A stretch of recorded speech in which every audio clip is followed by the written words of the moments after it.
तुम्हारा मन जो है इस बिन पेंदी के बाल्टी की तरह है। आपकी जो एनर्जी है उसको ये सब चूस लेता है, तो आपकी एनर्जी आपके गोल तक पहुंच ही नहीं पाती।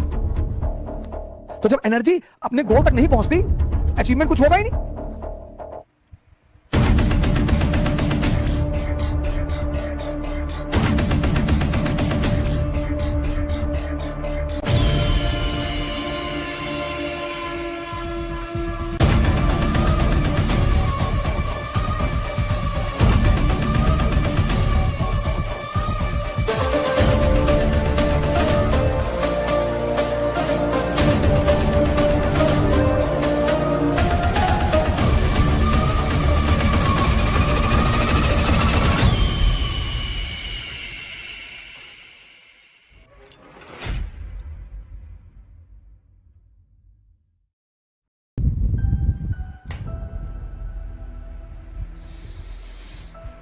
हसन बसरी के पास बगदाद का खलीफा पहुंचा।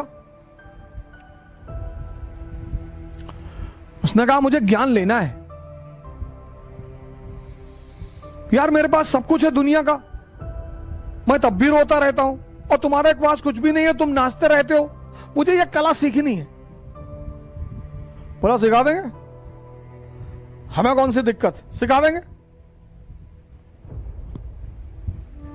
बोला कल आना, कल सुबह आओ 6 बजे। हसन बसरी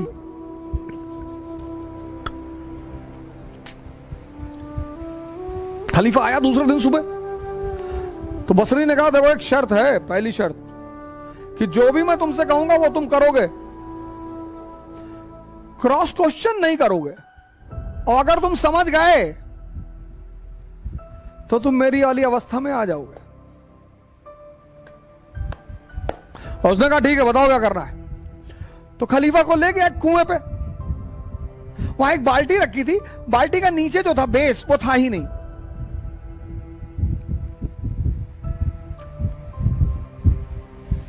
बोला ऐसा करो, पानी भरो इसमें और खेत तक पहुंचाओ।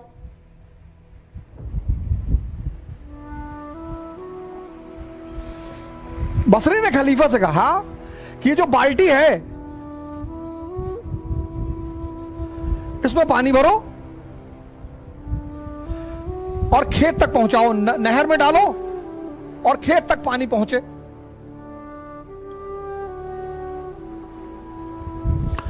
खलीफे ने कहा यार ये तो पागल आदमी है, इसमें भैया पानी कैसे भरेगा। लेकिन अब चूंकि शर्त का मामला था तो खलीफा ने पानी भरना शुरू किया। वो बाल्टी ऊपर आए ही ना, सारा पानी नीचे ही निकल जाए।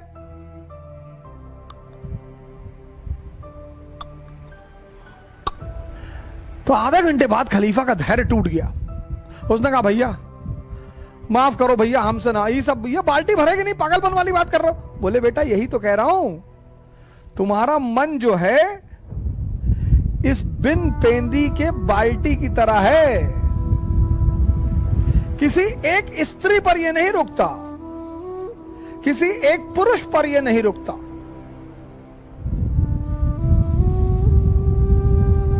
इसका मन जब बस चले तो पूरे दुनिया की स्त्रियों से विवाह कर ले, लेकिन डरता है कि पीटेंगे लोग, तो बड़ी आदर्शमयी बातें करता है। यार दूसरे की स्त्री को नहीं देखना चाहिए और खुद आंख फाड़ के देख रहे हैं।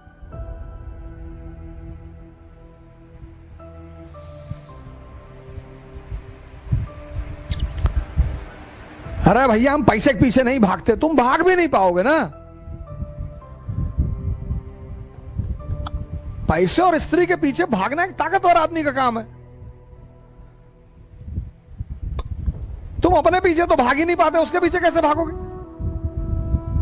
तो आपकी जो एनर्जी है उसको ये सब चूस लेता है, तो आपकी एनर्जी आपके गोल तक पहुंच ही नहीं पाती। आपको पता ही नहीं चलता कि आप पर डे, आप देखो रात में, शाम को, आज हमारे जो मित्र हैं, भाई बहन हैं, वो क्यों इतना नशा कर रहे हैं, रात में नींद नहीं आती, क्योंकि ये जो है ये सारी एनर्जी को चूस लेता है।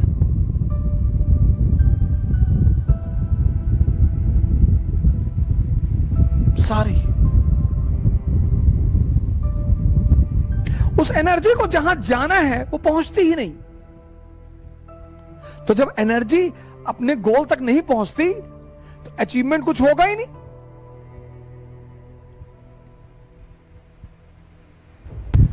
अब इस अंधेरे से तुम्हें कौन निकालेगा? गुरु।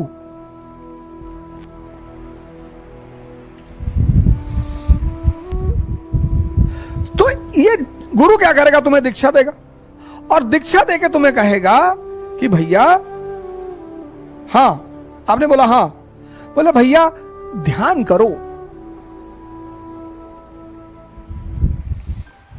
ध्यान के चरण, ये दूसरा बड़ा महत्वपूर्ण पहलू, फेसेस। फेसेस, पहला फेस यही इंपॉर्टेंट है सर, मन को समझना या देखना।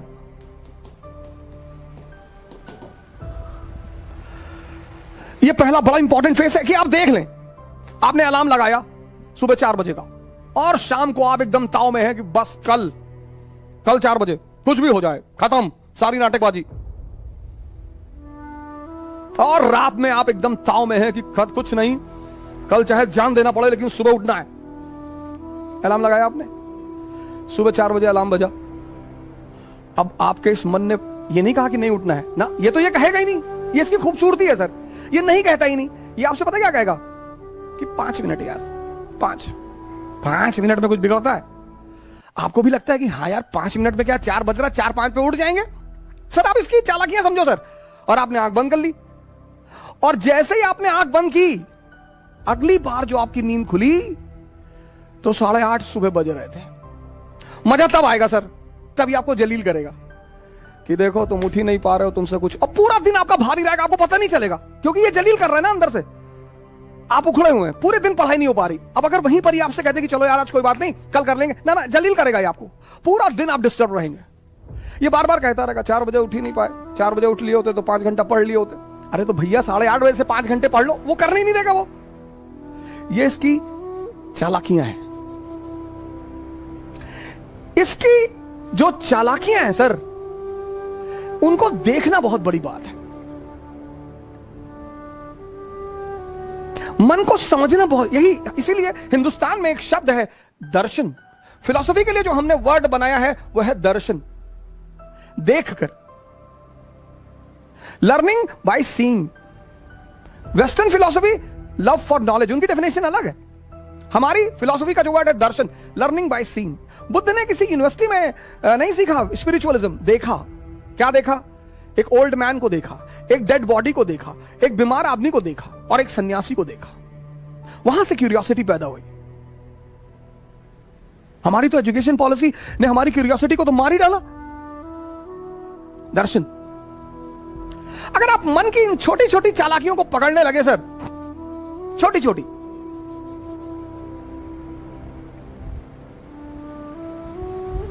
वो पहला चरण है सर, फर्स्ट फेज। और एग्जाम्पल देगा कि अभी 21 साल उम्र है, अभी तो हम पापा भी कह रहे थे अभी कोई ज्यादा जरूरी नहीं है, अभी तो 21 ईयर एज है, अगली बार दे लेंगे। इसके टालने की आदत है सर। ये जो पहला फेस है इसका, वो बड़ा क्रूशियल है, क्योंकि उस माइन्यूट चीजों को पकड़ना, आप उनके प्रभाव में आ जाएंगे सर। वो 30 साल पुराना मन है, याद रखिएगा, और आप एकदम नए हैं। ये पहला फेस होता है सर। हर अच्छी चीज को कल पे टाल देगा, हर। आप ट्राई करके देख लो। योगा करना है कल से, कल सुबह उठेंगे, ये नहीं 11 बजे उठे तो चलो 11 बजे ही करेंगे, 12 बजे उठे 12 बजे करेंगे, 1 बजे उठे 1 बजे करेंगे। नहीं, तुरंत कह देता अब तो 1 बज गया, दोपहर हो गया, दोपहर में ऑक्सीजन लेवल कम होता है, साइंस कहती है, तो चलो कोई बात नहीं, अब कल से कर लेंगे। ये मना तो करेगा नहीं सर। इसकी सबसे प्यारी बात है, ये किसी भी काम को मना नहीं कर, आपकी किसी बात को मना नहीं करेगा, पर करने भी नहीं देगा। सबसे मजेदार बात, आपकी किसी बात को मना नहीं करेगा, पर सर ये करने नहीं देगा। यही इसकी ब्यूटी है सर। और वो जब आप पकड़ लेते हैं, बस पहले चरण आपका पूरा हो जाता है। जहां आपने उस बात को पकड़ा कि अरे यार ये तो 15 दिन से मुझे सुबह उठने ही नहीं दे रहा, और सर ये रिपीट करेगा। दूसरे दिन शाम को भी आप कहेंगे कि कल तो उठना ही है, हाँ कहेगा बिल्कुल एकदम उठना है, और 3:50 पे उठना है। फिर सुबह वही नाटक कर देगा। ये पहला चरण है, बड़ा क्रूशियल चरण है, बड़ा प्यारा चरण है सर। इसकी चालाकियों को पकड़ना सर। अब दूसरा चरण बड़ा इंपॉर्टेंट फेस है सर। ये इंपॉर्टेंट है, ये और इंपॉर्टेंट है सर। ये फेस तो बहुत लोगों को तो समझ में नहीं आता, खुद ही से जान ही नहीं पाते लड़ाई किससे हो रही है। उस फ्रस्ट्रेशन को वो दूसरे के ऊपर उतारते हैं। सर इस दुनिया में हर आदमी अचीवमेंट चाहता है सर, आइडेंटिटी चाहता है हर आदमी, लेकिन जब वो अपनी ऊर्जा को लगा नहीं पाता तो फ्रस्ट्रेशन आती है, डिप्रेशन आता है। मां बाप से झगड़ा कर लेगा, भाई बहन से झगड़ा कर लेगा, दोस्तों से झगड़ा कर लेगा, टीचरों, मतलब लग जाएगा कि आप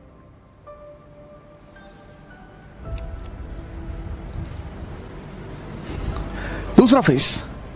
अब मन क्या है, कहां है, यह किसी को नहीं पता सर। जब आप आंख बंद करते हैं ना, थॉट आती है, कहां से यह किसी को नहीं पता सर। हमको लगता है यहीं कहीं से आ रही है, पर स्पेसिफिकली कहां से, जैसे लीवर से क्या निकल रहा है हमें पता है, किडनी से क्या हो रहा है हमें पता है, हार्ट से क्या हो रहा है हमें पता है, लेकिन विचार कहां से आ रहे हैं। अब आप कमरे में बैठे बैठे पढ़ रहे और विचार आ गया कि यार हवाई जहाज गिर गया बिल्डिंग पे, मर गए। अब आप बेचैन हो गए, बाहर निकल आए, बस आ गया थॉट, आ गया, आपको पता ही नहीं चला, थॉट आ गया। ये मन कहां है ये नहीं पता। तो जब पता ही नहीं कहां है तो उस पर वर्क कैसे करेंगे, ये बहुत बड़ा challenge. When you don't know what is mind and where is mind and from where thoughts are coming, how you will work on it. ये दूसरी बहुत बड़ी समस्या साधकों के सामने, पता ही नहीं विचार कहां से आ रहे हैं, बस आते हैं, बस आते हैं। और बहुत बड़ी बात, सब बहुत बड़ी बात, मन के कुछ अगर आप पहलू देखें माइंड के, एक तो पता नहीं विचार कहां से आते हैं, और विचार ऐसे आएंगे जैसे आपसे मैंने 1000 रुपए ले रखा है, आप मुझे फोन मिला रहे हैं, मैं नहीं उठा रहा हूं, तो ये विचार नहीं आएगा कि बेचारे का फोन खो गया होगा ना, विचार ये आएगा कि देखो पैसा लिए फोन नहीं उठा रहा है। विचार ये भी तो आ सकता है कि बेचारे का फोन खो गया होगा, कोई बात नहीं, 2 बार के बाद नहीं मिलाएंगे। और अगर ये आ जाए, दोनों विचार हैं, मैं आपका 1000 रुपए लिया हूं, आप मुझे फोन कर रहे हैं और मैं नहीं उठा रहा हूं, तो अब 2 विचार आ सकते हैं, एक कि बेचारे का फोन खो गया होगा। अब अगर विचार ये आ जाए तो आप रिलैक्स रहेंगे, लेकिन अगर विचार ये आ गया कि देखो पैसा लिए जानबूझ के नहीं उठा रहा है, तो आप फ्रस्ट्रेट हो जाएंगे। दोनों विचार, एक विचार आपको शांति दे रहा है और दूसरा विचार आपको अशांति दे रहा है, और ये हर केस में होगा सर, हर जगह होगा, हर जगह लाइफ के हर फेस में ये 2 विचार उठेंगे। अब आप अगर ध्यानी हैं तो आप पॉजिटिव विचार पकड़ेंगे। ये ध्यान का सबसे बड़ा रोल है सर।